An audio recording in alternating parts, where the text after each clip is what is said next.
Saint of the Day. July 31st. Saint Ignatius of Loyola. On July 31st, the Universal Church marks the feast day of Saint Ignatius of Loyola.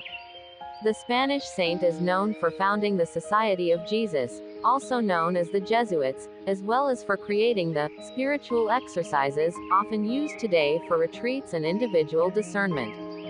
Saint Ignatius was born into a noble family in 1491 in Guipúzcoa, Spain. He served as a page in the Spanish court of Ferdinand and Isabella. He then became a soldier in the Spanish army and wounded his leg during the siege of Pamplona in 1521. During his recuperation, he read Lives of the Saints. The experience led him to undergo a profound conversion, and he dedicated himself to the Catholic faith. After making a general confession in a monastery in Montserrat, Saint Ignatius proceeded to spend almost a year in solitude. He wrote his famous Spiritual Exercises, and then made a pilgrimage to Rome and the Holy Land, where he worked to convert Muslims. Saint Ignatius returned to complete his studies in Spain and then France, where he received his theology degree. While many held him in contempt because of his holy lifestyle, his wisdom and virtue attracted some followers, and the Society of Jesus was born. The society was approved by Pope Paul III in 1540, and it grew rapidly. Saint Ignatius remained in Rome, where he governed the society and became friends with Saint Philip Neri. Saint Ignatius died peacefully on July 31, 1556. He was canonized by Pope Gregory XV in 1622.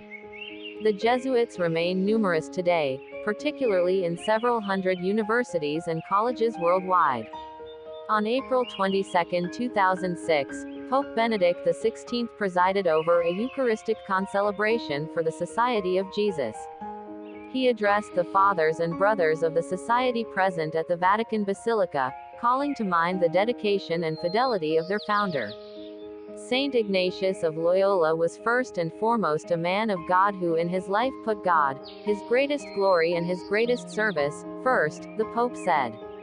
He was a profoundly prayerful man for whom the daily celebration of the Eucharist was the heart and crowning point of his day.